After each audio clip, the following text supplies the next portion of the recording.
খিলঞ্জীয়া অসমীয়া যুৱকৰ মৃত্যুৰ ভাবুকিৰ সন্মুখীন হৈছে নগাঁও জিলা। নগাঁও জিলাৰ বটদ্ৰৱা সমীপৱৰ্তী সোণাইবেৰাত এখন কবৰস্থানৰ উন্নয়নৰ বাবে স্থানীয় কেইজনমান মানুহৰ লগত আলোচনাৰ বাবে যাওঁতে দুৰ্বৃত্তৰ আক্ৰমণৰ সন্মুখীন হ'বলগীয়া হৈছে এজন খিলঞ্জীয়া যুৱক। খুদ সংখ্যালঘু লোকৰ লগত যাওঁতেও খিলঞ্জীয়া অসমীয়া যুৱক মৃত্যুৰ ভাবুকিৰ সন্মুখীন হৈছে নগাঁও জিলাত। এই ঘটনাটো সংঘটিত হৈছিল যোৱা 4 অক্টোবৰ শনিবাৰৰ বিয়লি 3 বজাত।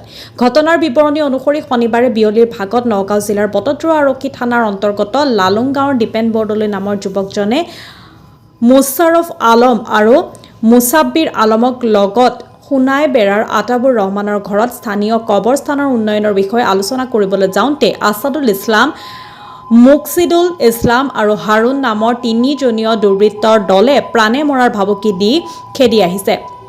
পিছত দীপেন বৰদলৈ নিজৰ প্ৰাণৰ সংশয়টো থকা দেখি তাৰ পৰা পলায়ন কৰে আৰু 3 ঘণ্টাৰ পিছত স্থানীয় একাংশ ৰাইজৰ সহযোগত মুশ্বাৰফ আলম আৰু মুছাব্বিৰ আলমক উদ্ধাৰ কৰে বুলি জানিব পৰা গৈছে। ঘটনাৰ সন্দৰ্ভত দীপেন বৰদলৈ নামৰ যুৱকজনে দগাঁও আৰক্ষী চকীত এখন এজাহাৰ দাখিল কৰা বুলিও জানিব পৰা গৈছে। বিজেপি চৰকাৰ দিনতো নগাঁও জিলাৰ পশ্চিম অঞ্চলত খিলঞ্জীয়াৰ নিৰাপত্তাহীনতাৰ এই বাতৰিয়ে অঞ্চলটোত প্ৰতিক্ৰিয়াৰ সৃষ্টি কৰিছে। নগাঁৱৰ পৰা মুজাম্মেল খানৰ ৰিপৰ্ট, নিভাজ অসম।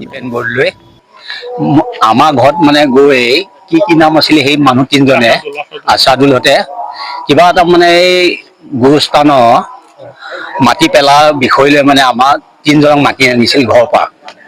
আমি মুছাব্বি আলম আৰু আলম আৰু মোক মাটি অনাৰ ঠাইত আমি 3জন গুচি আহিলো।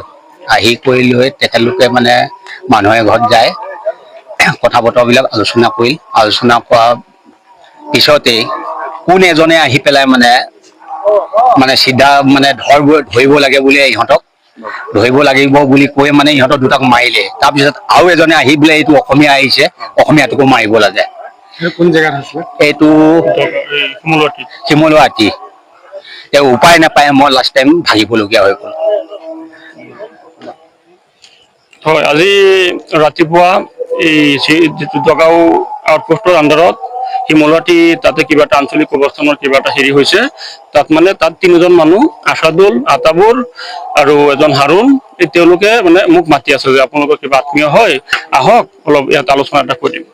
তেতিয়া আমি আহিলো, মই দীপেন খুৰা আৰু মুশ্বাৰফ আলম, তেওঁলোক আহিছো। অহাৰ পিছত তেওঁলোকে ঘৰৰ ভিতৰত বহিবলৈ দি তেওঁলোকে মানে পুৰা মানে আক্ৰমণ কৰিবৰ কাৰণে মানে পুৰা উদ্ধত হৈছে। হাতে হাতে দা জাতি এইবিলাক লৈ মানে পুৰা মানে উগ্ৰ হৈছে, আমাক মানে মাৰিব, প্ৰাণে মাৰিব। তাৰপিছত মানে উপায়হীন হৈ পেলাই মানে আমি আৰু একো মাত বোল কৰা নাই। তেওঁলোকে মানে পুৰা ধাবি ধমকি দি ঠেলা হেঁচা কৰি পেলাই আমাক মানে তাত মানে আটক কৰি থলে। পিছত আমাৰ তাতে শুনাশুনি কৰাৰ পিছত আমাৰ গাঁৱৰ কিছুমান মানুহ আহিছে আৰু ইয়াৰ স্থানীয় কিছুমান মানুহে আমাক মানে ইয়াৰ পৰা উদ্ধাৰ কৰি দিয়ে। আৰু এইটো পাছত আমি আজি দগাঁও আউটপোষ্টত এটা মানে অভিযোগ দিলো, লিখিত এটা এজাহাৰ কৰিলো। গতিকে আমি আইনক মানে অসম পুলিচক মানে এইটো দাবী জনাও যে এই এনেকুৱা তেওঁলোকে মানে এইটো কিবা প্ৰি প্লেনিং কৰি পেলাই মানে আমাক মানে প্ৰাণে হত্যা কৰিব বুলি মানে আমি যেনেকে তেওঁলোকৰ মানে মতটো দেখিছো মানে আমাক প্ৰাণে মাৰিলেহেঁতেন। মানে এইটো মানে কিবা ৰাজহুৱা কবৰস্থানৰ কিবা মানে মাটি কম বেছি পেলোৱা লৈ পেলাই কিবা এটা হেৰি হৈছে। তেওঁলোকে মানে আমাক মাতিছিলে, মানে সেই মানুহখিনি মানে আমাৰ আত্মীয় হয়। তেওঁলোকে মাতিছে যে আপোনালোকৰ লগত আহক, ইয়াত মানে বস্তুটো কিবা এটা আলোচনা এটা কৰো। এইটো লৈ পেলাই তেওঁলোকে মাতি আনিছিল আমাক।